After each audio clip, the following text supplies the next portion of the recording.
movement. I think they've affected at least 75,000 different kind of locations and pockets of time. And I'm sure Louise is a warrior for natural conservation as well. So if you don't know, and if you haven't celebrated, check them out. It is a huge event, and it started in the 1970s. Just for today, to set the scene, this is the second installment of our Leaders in Corporate Volunteering event series.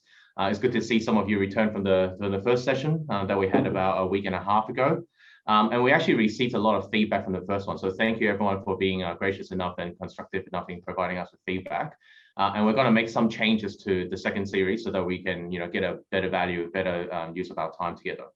So first off, some of you actually asked who Communiteer was. I don't think I spent a single second about who we are. So for those, especially joining us from the US, I'm just going to spend a quick minute a bit later to tell you about what Communiteer does and who we are. There was also a request for a bit more interactive engagement with the audience themselves. So as always, I'm only as good as the questions that you ask and how I facilitate my conversation with Louise. So as we go through a bit of a dialogue, I would strongly encourage you to just type your questions into the chat room, and Madison from Communiteer is going to capture those questions for me to then prompt Louise, or Louise might pick up the questions themselves, and then we can just have a conversation around it, which would be great. And I guess the other thing is to make it more interactive, if people don't mind putting their camera on, that would be really good. Kind of working on cues and whether I'm on track or whether we should actually dive in a bit more to the certain topic. So, unless you're eating your breakfast or whatever it may be, if you can turn on your camera, that will always be welcome. And then finally, I guess the last bit, I think we ended a bit abruptly in the last session. I was like, okay, I want to get you out in time and for the 10 o'clock meetings. We're going to spend a bit more time at the end of this session to talk about where we can steer, this kind of event series. And I actually want to draw on the wisdom around the room to agree on, well, what are some of the topics that you actually want to hear about? And are there any interesting speakers that you would love us to line up? We're happy to do the legwork and get all that organized, but we kind of need that input from you so that we can get some consensus of what we're doing for the next few months. So those are the main changes we're going to make. But again, this is about having a conversation and setting this kind of P2P network. So allow me to kind of just use a minute to explain, who we are, where we came from, and why we're doing this. So I've got a quick slide deck, and then we dive into the rest of it. So just sanity check, is the screen working? Yes. Fantastic, thank you, Rebecca, great.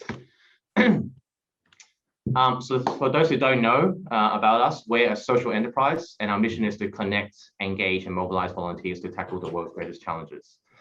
We facilitate collaboration between corporates, not-for-profits, and volunteers like yourselves in order to amplify our collective impact. And we base our framework around the UN SDGs, and we're actually a formal partner of the UN as well. In terms of how we do it and what our approach is, we really take a holistic approach around volunteer engagement or staff engagement.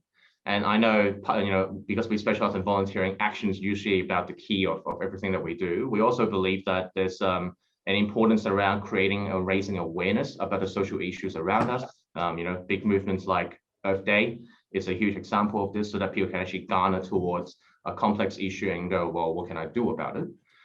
The second thing we do is also provide a common ground for like-minded people and organizations to congregate. So this is a good example of what we do, just bringing people together who are doing similar roles for a similar mission so that we can actually cultivate collaboration.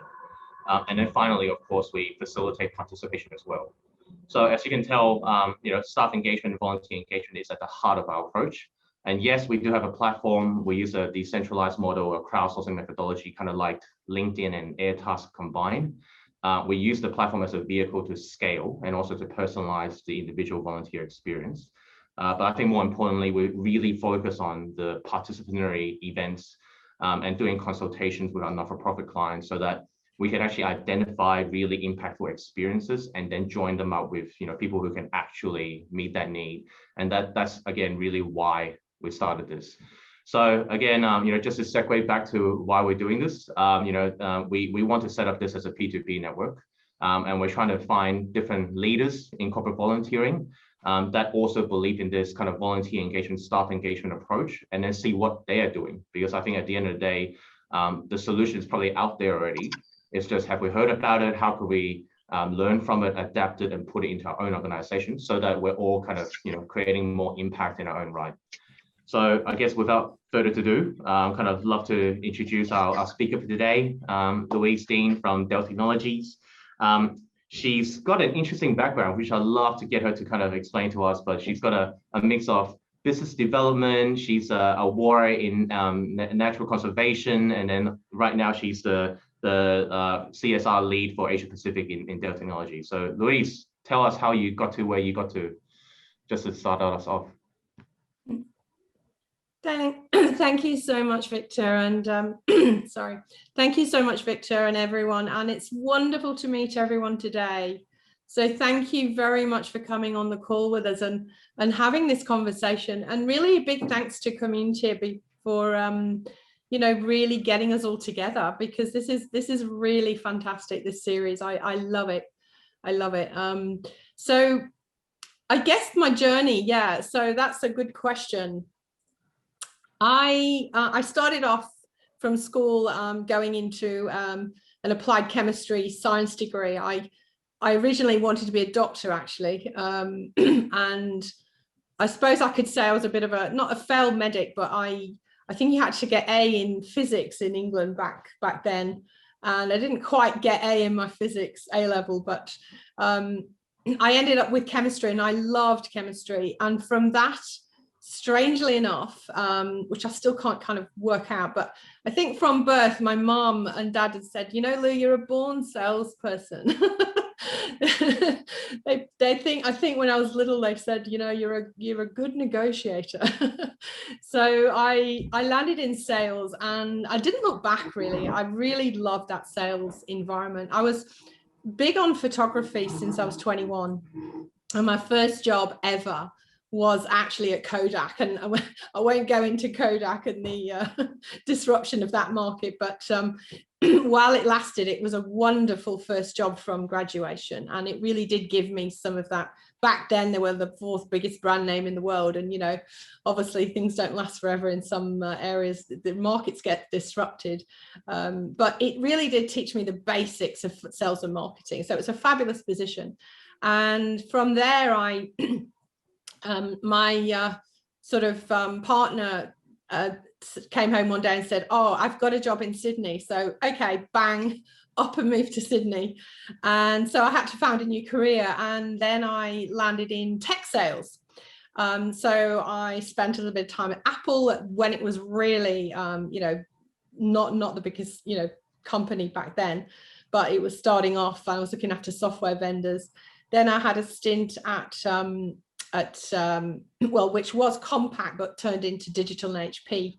And then I actually had about 9 years at Intel, which was a fabulous time in my career. I really loved working for Intel, fabulous company. I did a few roles at Intel through sales and marketing, but mainly ended up in that kind of BDM, alliance management. So partnership management, alliance management really was my specialty. I was looking after the Microsoft and Intel alliance, and also the HP and Intel alliance at the time for Australia and New Zealand. And then from that, I actually, interesting curve, I had a baby. I had little Jasmine, who's the light of my life.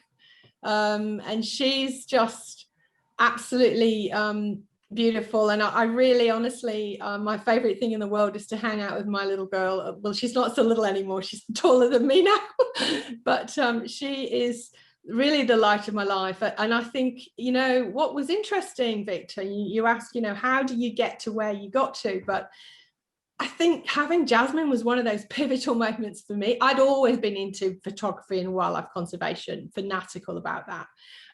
Ever since I was about 21, and loved dogs. I've always had dogs. You know, I had 2 border collies who just passed over the Rainbow Bridge, but you know, my animals are my you know, sort of deep connection. I love hanging out with my dog all day. They used to call me the crazy dog woman in Intel, but I feel that having Jasmine really pivoted me to think, wow, you know, what's the future of this planet? How are we going to leave this for our next generation? And honestly, having Jasmine really did flip my mindset into starting to think about sustainability and, you know, what are we doing to our planet and the kind of Anthropocene.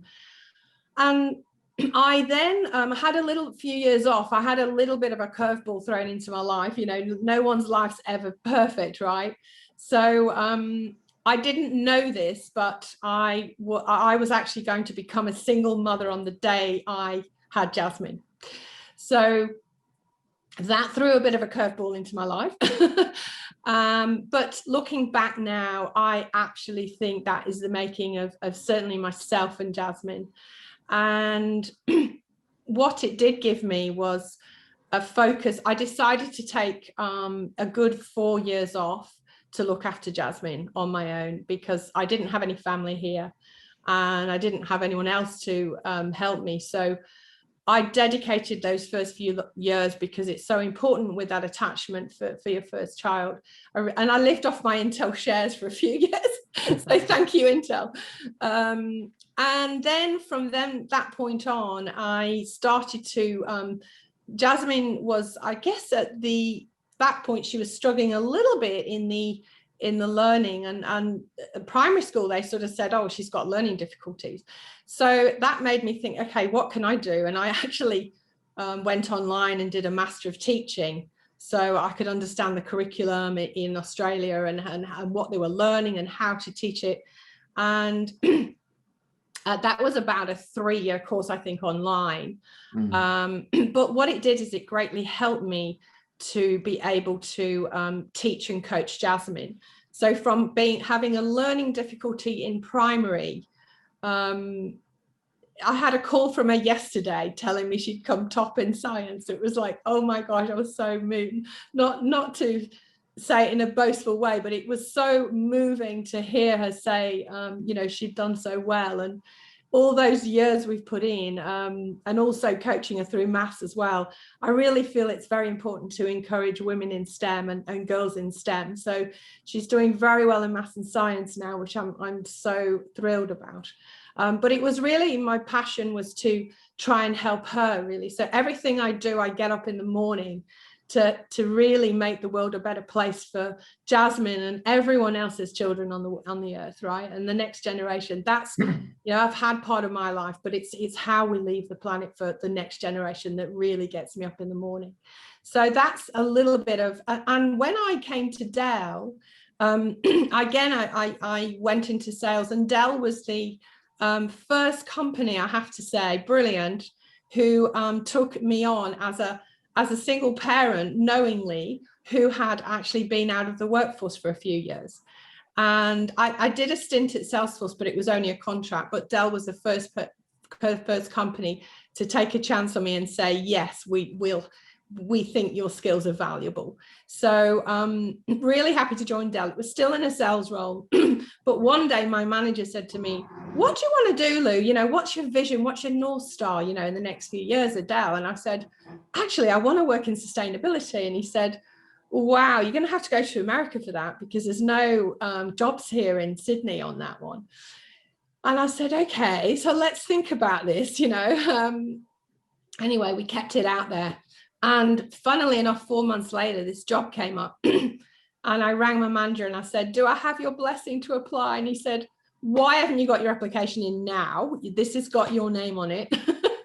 I did get the job, but I guess that's a little bit about my journey. And it was, although I had a very sales background and alliance and was more relationship management, through the Master of Teaching, I really, really learned. I know, I think it was it Rebecca or mentioned about Indigenous, and through that course, yes, Rebecca, yes, I learned all about the Indigenous community and how, you know, there were the masters of sustainability.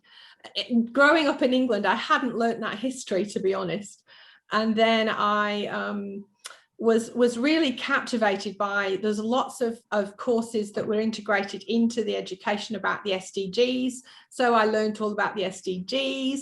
And so really, you know what, I've got a lot to thank that massive education for really inspiring me to go into this field. And I really think, I guess I'd put this out to everyone. If you put something on your vision board and you really want it, and I always tell my daughter this, I really think you can get it. If you put it out there, and it took me a year or so to actually get the job, but here I am, and I've been in the job over a year now, and it was a tricky transition, I have to say, from going ANZ to Asia Pacific. It was quite daunting at the time, I have to say, and has been a massive learning curve, and I haven't got it all right. Absolutely, I'm still learning, right? I'm still learning. So I have to say it's a journey every day, Victor. We're all learning together, but I'm super excited to share with you what Dell's journey's been in this space, and really inspired by Dell and the people in my company who are champions of sustainability and CSR. So that's a little bit on me. Thanks, Louise. That was really good. I think, after speaking to so many CSR managers, it's always good to start with, well, how did you actually get here? Because there's no natural pathway to CSR. There's no natural path. There isn't a natural path. I mean, I think there's many ways in. As you mentioned, Victor, there's no degree in this necessarily, although I have seen sustainability kind of degrees popping up now. I think it's becoming a lot more popular, and obviously this topic, in the way we are in the world at the moment, this topic's only going to grow. So everyone on the call today, I feel we're really in the right arena, right? Fantastic. Louise, speaking of which, I know you prepared a bit of a deck to just tell everyone about what you've done in Dell. Love to kind of get you to share that and go through it probably in the next 10 or so minutes. Yes, I can. I would love to. Just let me share my screen. And whilst Louise is setting up, I can see a few questions and comments. So thank you. Keep those coming, and I'm going to inject them at the right time for the conversation. Is that screen coming up for everyone? Yep. Brilliant. Right. So I'm going to spend, how much time have we got, Victor? Shall we do 10 minutes on this? Yep. Yeah, let's do 10 minutes. So hopefully by 9:30 or so, we can get through this. So I'm going to spend 10 minutes just giving you a little bit of background about Dell. And I have to say, Dell's maturity in this space is growing by the day. Again, none of us know it all in this space. We're all learning. And I think I was saying to Victor this morning, there's no competition here. I'd really love to see everyone in the room working together on this. And interestingly, we have even partnered with HP in our Next Wave program alliance, which is around ocean plastics. So there we are, suddenly in the room with that, one of our biggest competitors, suddenly working together, right? And that's the beauty of this topic. Now, Progress Made Real is our name that we came up with for, our vision of what we're going to do in the next 10 years. And, there's a lot of companies talking about different goals at 2030, 2040, 2050 right now, and a lot of talk on net zero. But this is our Progress Made Real, is our overarching umbrella term for the areas we're going to focus on in social impact. So fundamentally, Dell create technologies that drive human progress. That's our mission statement. And I thought I'd share with you, Victor, you asked about the journey. And this is an interesting one, and it shows the kind of depth and breadth of Dell's initiatives in this space. I mean, honestly, Michael Dell, right from the start, has been innovative with this. He's first to come out with bamboo packaging years ago, mushroom packaging. And at the time, it was probably because it saved money. But, it's really, that sustainability journey has really been there since, the 1980s inside Dell. But the milestones over the last 10 years that are particularly memorable are, in 2013, we began work on our first solar learning lab in Africa. And this is a series of repurposed shipping containers that essentially we start with rolling these out in the underrepresented areas in the world of education. So sort of in line with that World Economic Forum report that highlights where there's the most need for education. So we've rolled out 21, we want to do 100 by 2030, and we are, in fact, it's really exciting. I've been sitting on a task force for about a year now. We are primed to roll out a number of these in Australia, with our first going out in Australia in this year. So, and this is very much targeted at the Indigenous community, Rebecca, which I'm pleased to say. You know, we're doing a lot of work in this area, and we're working with the Indigenous community to launch this as well, because once it's launched, we need people on the ground to promote this and sustain the mobile solar learning lab. And in 2014, flipping to sort of environment and plastics and materials, so when I heard someone say Dell's becoming a material mover, really, we are, you know, we don't want to keep digging up from the ground. We want to really capture the materials that are circulating already in the world, or we want to reuse our own materials, reuse from our own computers that we take back. So, and we launched, we were the first company to launch a certified closed loop plastics supply chain, which we patented in 2014. 2014 also saw us launch our first unconscious bias program, and that was in fact rolled out to everyone across the world. We've got about 155,000 or 160,000 people in Dell, and everyone has to take this course by you know, 2022. It's rolled out to all the managers, but again, it's really checking our we call it the MARC program, Many Advocating for Real Change. And then 2015, we started getting more creative. You know, rather than that closed loop, we started looking at that open loop. You know, who is someone else's sort of trash, another man's treasure. We started using reclaimed carbon fiber into our products. And then 2017 was the Next Wave Alliance with the program called Next Wave with Lonely Whale. And that's the one where I think IKEA is involved. We've got Interface, Herman Miller, and now HP. But we did found that program.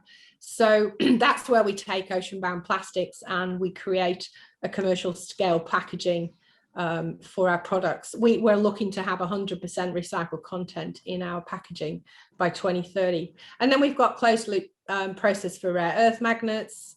And then finally in 2018, we became a founding partner of the Reboot Representation Tech Coalition with Melinda Gates. So as you can see, you know, social impact's been pretty much in our DNA. And I don't need to say to everyone on the line, and we were talking about this, Victor and Manish and I, and was saying that, you know, social impact is no longer just a good thing to do at a company. It is being demanded of us really by the industry. It's demanded of us by investors. Investors, you know, ESG investing is one of the buzzwords right now. If 2020, you know, buzzwords were sustainability and climate change, and I think 2021, from what I'm seeing, is ESG investing and biodiversity loss. Those are the two big things I see is trending right now.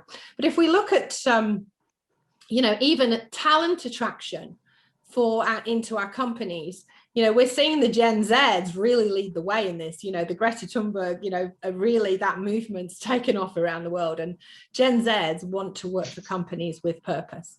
They're no longer interested in just a paycheck. It's a much bigger thing for them to be associated with a company. They want to be associated with the right company. And 92% of CEOs do believe sustainability is critical to their business success now. But obviously, a bit of a way to go. Only 22 are currently playing a critical role in achieving the SDGs. So, you know, Victor and everyone on the call today, we've all got some work to do, right? Yeah, absolutely. So progress made real with Dell is on 3 pillars. It's sustainability, cultivated inclusion, and transforming lives, upholding ethics and privacy as the 4th pillar. Progress made real is our 2030 plan. These 3 pillars and the 4th one with ethics is really what make our social impact story. And we did involve a company called Sustainability over a number of months and stakeholders around the company to actually get to this plan. And yeah, I can send you a link to this plan as well. It's quite comprehensive. And we've got, I think, about 10 material issues at Dell. But we, in 2019, I think it was November 12th, around there, we launched our Moonshot Goals. So our BHAGs, as we call it, our big, hairy, audacious goal. For every product a customer buys, we'll reuse or recycle an equivalent product. Right now, we're taking back just under 10% of what we sell. So we've got a little bit of a way to go on that. We have a take back service, recycling. We take back any product, any brand. And yeah, we're taking back just under 10%. 100% of our packaging will be made from recycled content, and over 50% of our product content will be made from recycled or renewable material. Right now, we're at about 85% on our packaging.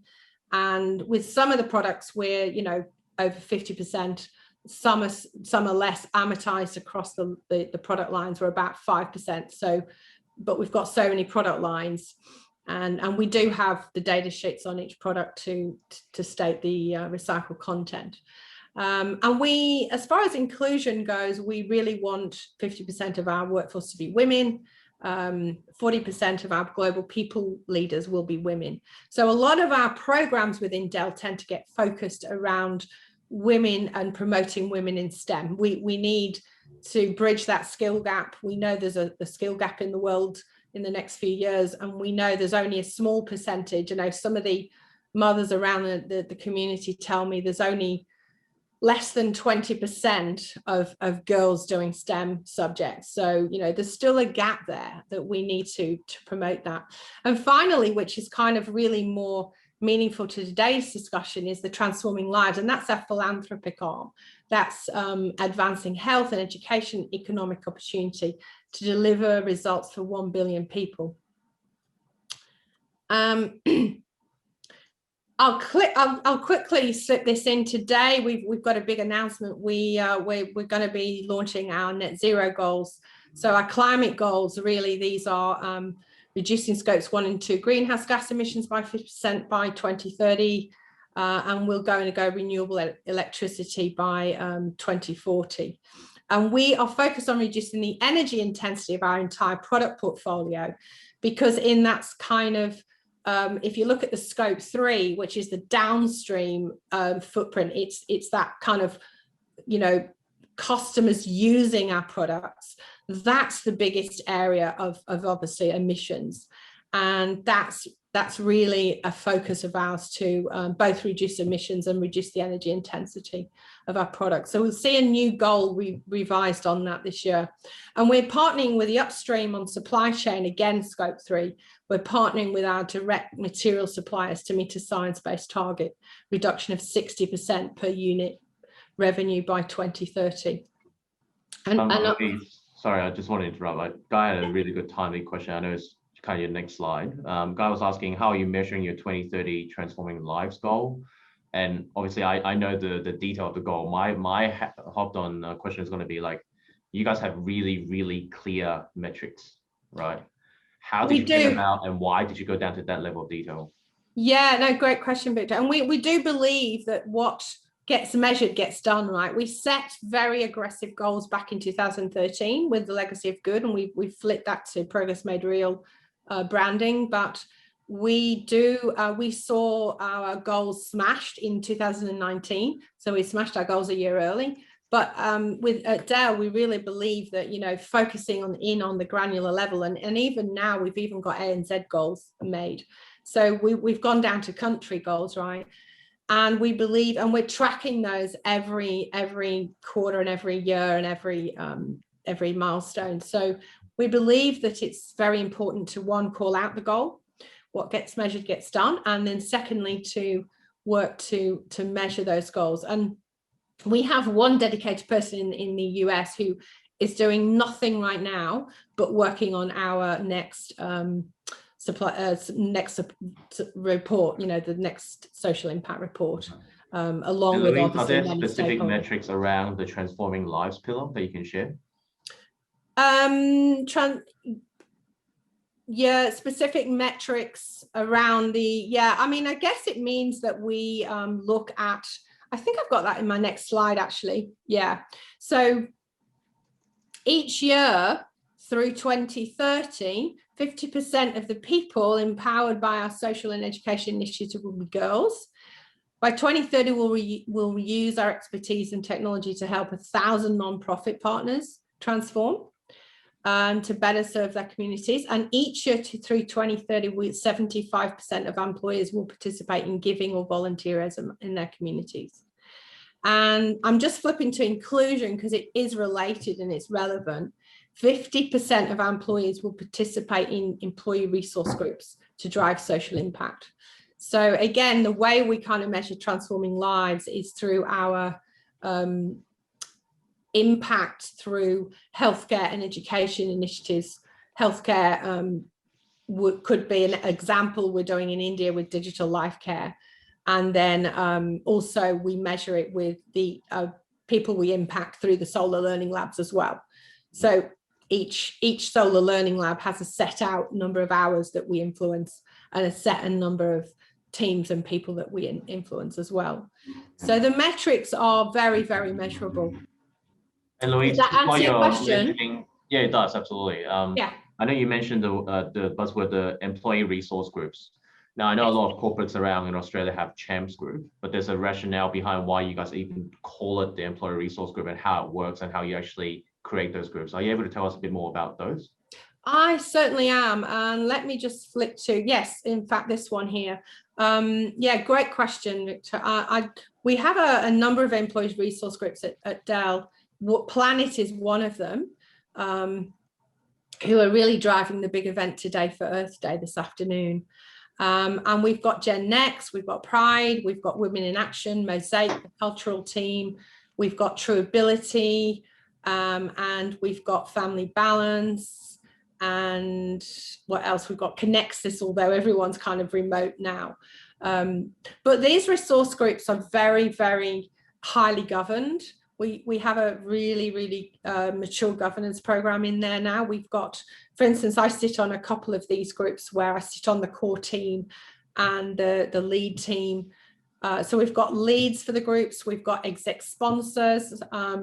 In each country, we have exec sponsors on all these groups so that the senior managers are playing a part with the stakeholder.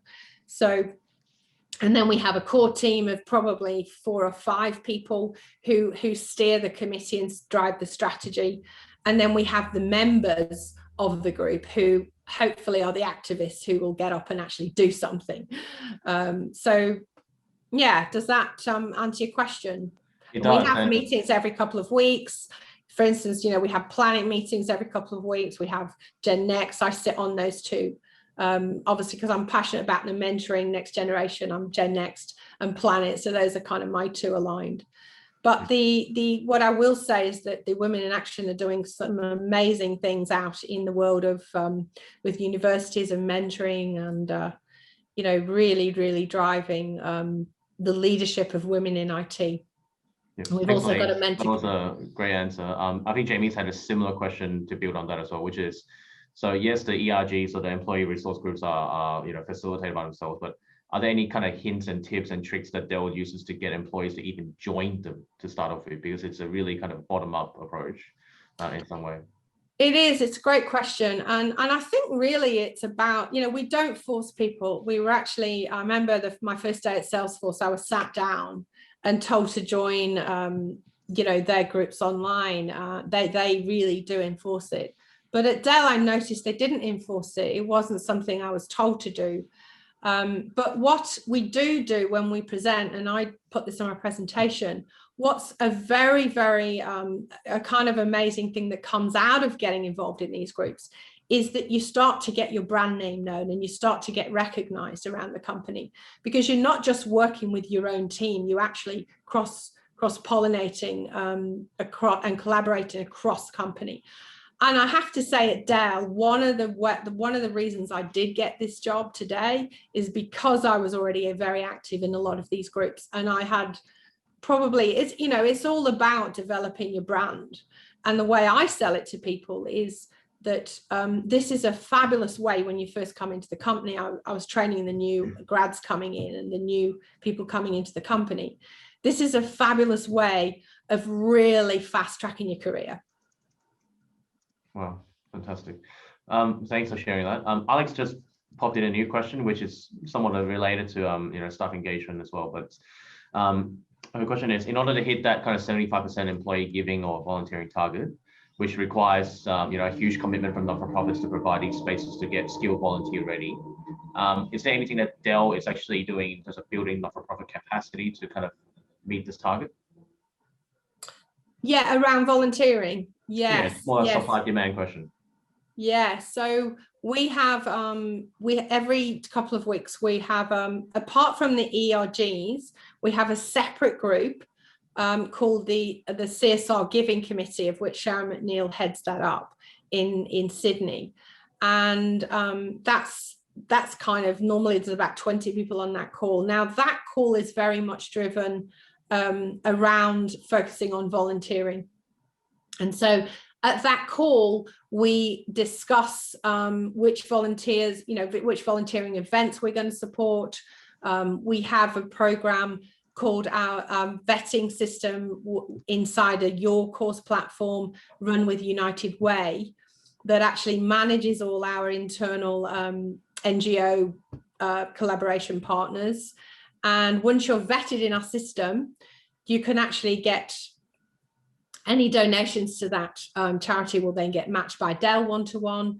And then also it means that our employees can volunteer for events for that organization. And we very much have, very much push emails that go out around, circulating all the volunteering events that are going on. We work with Ronald McDonald, we work with United Way, with the schools. So we're every day we're seeing in our inbox, volunteering events, and our lead Angela Fox in Australia is very much a massive supporter of this. And at every all hands, what we call the all hands every quarter, where everyone in the company gets on the call, 2,000 people, she always talks about the volunteering, the progress made real. So yes, it's got to come from the bottoms up, but it's really been driven top down as well, Victor. And there's a lot of opportunity to volunteer. And some of the ways don't have to be go and do a physical event, right? You can actually donate clothes or books and do recycling. And you can log some volunteer hour time. Every time our employees do 10 hours of volunteering, they get a $150 voucher to donate to a charity of their cause. So that's also a massive incentive. And we've got a lot of virtual volunteering at the moment. We've got signing up for Citizens of the Barrier Reef. I just finished mine. You can actually analyze part of the Barrier Reef. This is in conjunction with Intel, and that's 15 minutes of your time, but it means that you can volunteer at your desk over 15 minutes and still log some time towards your 10 hours of cause voucher. So it was a bit of a long answer, but does that hit the mark with some? I think it does. Let's keep the conversation fluid. I know we're still going through the presentation. Yeah, no, it's fine. There was one question after I reviewed the whole Dell CSR report that really jumped at me, which was, Dell's corporate giving and corporate volunteering programs obviously highly sophisticated and very mature. Yes. Set structure, set goals, set metrics, and obviously set reporting. How do you balance in your role that kind of rigidity of the structure and the flexibility that you need to kind of meet the local needs? Because whatever we see in US probably not going to be here, and vice versa. Like how do you balance that? Yeah, that's a great question, Victor. And I think it's I have that from every country. As soon as we go in and present to one country, and my job was to roll out the social impact program across the Asia Pacific. And we just did India and Japan, and obviously ANZ we did last year. But the first question they ask is, yes, but what does it mean to us locally here in India, in Japan, or in, So I talk about this kind of local concept. You've got to think global. We've got to act in line with our global strategy, but you've got to act local. So to bring it down to your point, we've actually put together, the task force in ANZ has put together the ANZ goals. And so we are actually working towards our very own goals in ANZ, or the ANZ team are with, and I'm on that steering committee. We're literally working towards specific, targets for transforming lives and specific volunteer charities to help to transform, and specific targets around volunteering. So, we've asked everyone in the company if they can do 2 hours of volunteering a quarter. That can help lift our percentage target right now. Right. We've really broken it down and made it simple, and we've given them very simple ways to volunteer. So we've given them that online potential volunteering. Everything's flipped to online. So does that answer the question? Well, speaking about hours, I'm just trying to thread all the questions we're getting on the chat room as well. So, yeah. Anna asked, how many hours do Dell employees actually get to volunteer? And I think someone else also asked, what's the uptake between virtual volunteering opportunities compared to the traditional face-to-face form? Yeah, look, that's a good question. And look, before COVID hit, we were all physical. We were doing everything physical, really. But then when COVID hit, we flipped to 100% virtual. So we had to become creative very quickly. I would say now I'd say probably now we're probably doing, 50, 60% virtual now. But we'll have to say, pleased to say, we have just started virtual events back again. We did a Planet One last week with, Sydney Wildlife, and we've done food bank nights, and also Ronald McDonald House have just come back. So, in the last probably 2 or 3 months, Victor, we've been allowed to go back out and do physical volunteering, but it was actually prohibited, I think, up until about 2 or 3 months ago. So it's only really been this year we've come back into the physical. But I'd say right now it's probably still erring on the virtual, if I have to be honest with you. Yeah. There's many, there's a lot of things you can do virtual. Yeah, we've had it, for instance, we all got online and did a cancer research webinar over 1 hour, and in 50 minutes the team raised over, I think, $20,000 from people donating around the country. If you think about 2,000 people, when you've got the kind of employee groups, you've got, even if everyone did $20 or $5, there's the thousands add up, and then obviously you've got the Dell match on that. So we got managers to do silly things like do press-ups and push-ups, and we had challenges, we had silly games and trivia and polls and things like that. So we made it fun and engaging. But I have to say the teams got super creative, and some of the webinars that we ran were almost like a TV production. it was so, Sharon was so amazing with what she delivered last year. It was unbelievable, honestly. I feel the teams at Dell have what I have found at Dell is that the teams are very generous and very really passionate and devoted about helping our communities, and that's a big standout for me at this company. Yeah, Louise, thank you so much for sharing. Just conscious of time, I did have one question I collected from the feedback from the last session, which I think I'm going to ask just every speaker anyway, which is, again, for huge organizations like Dell, how do you as a CSR manager actually navigate the system and expand your influence so that you can actually get the resources and the momentum you need to run these programs? Like, what are some tricks and tips, and who are the kind of key things that you've had to kind of lay on the foundation? Yeah, look, I must put it out there that I'm not running all these programs. We have, as I say, Sharon McNeil is, and again, she's a volunteer. So we have a lot of volunteers that still have a role. We have CSR ambassadors across the world. We have customer champions. We have CSR giving ambassadors, and we've got a Dwen as well, Dell Women Entrepreneur Network. But what I have to say is it's not a sole job. It's many people on this, and it comes right down from the top. So our leaders are now being told, we got told on a call last week on the marketing call, that it's everyone's job now to integrate this into their jobs. It's not just the CSR or social impact group, it's everyone's job across Dell. My job's been to train the internal sales teams on this and to drive awareness. So that's the first thing I've been doing. If you don't have awareness, you can't do anything. You need to drive awareness first. So that's my job, has been to drive awareness across ANZ, across India, Japan, China. So that's the first thing, is I think you had it in your circles, Victor. That awareness building is critical. So that's what I'm doing, is really building my networks across the whole of Asia Pacific, Japan. And I also run a train the trainer globally as well. So I recruit people across the world who are going to help me train the other countries as well. So I've got train the trainer, and I've got driving awareness. And then really it comes down to the teams on the ground, the local sales teams, to start talking to their customers about this.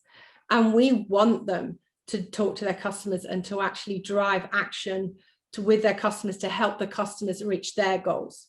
So that's what the training I'm doing, is really mobilizing the sales teams to have this conversation and be able to articulate this conversation.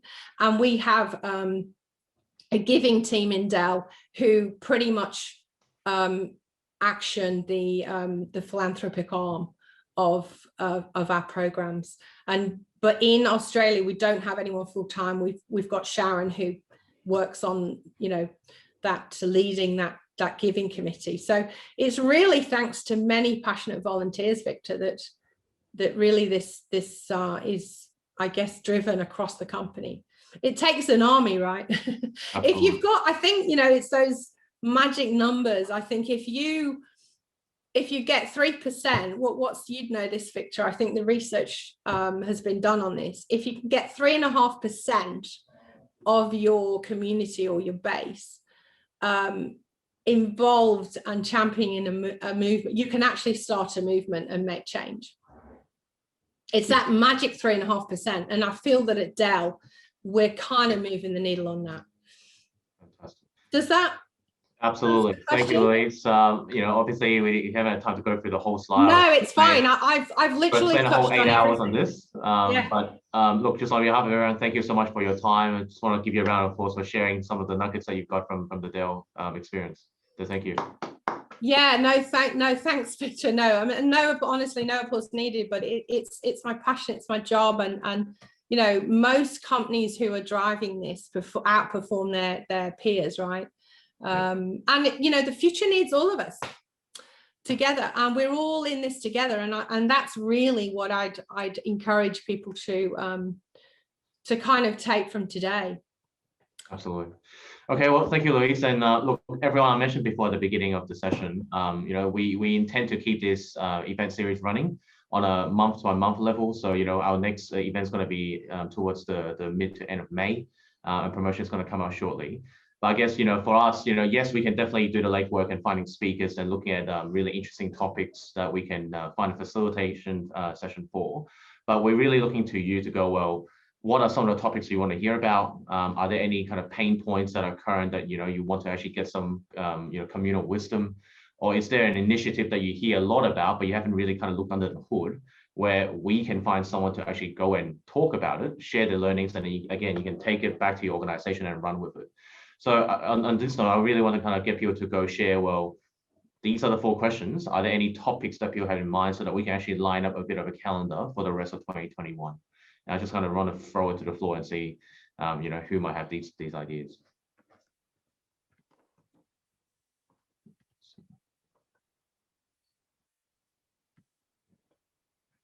Sorry, I got the chat room buzzing. I'm trying to get everyone onto video. Yeah, and thanks for joining, Guy. I can see you've got to go. Got to look after. I know you just had a little baby. I know, a little baby girl. So we're catching on the chat room as well. Are there any topics or anyone that any pain points that people would like to share so that we can actually craft our event calendar around it?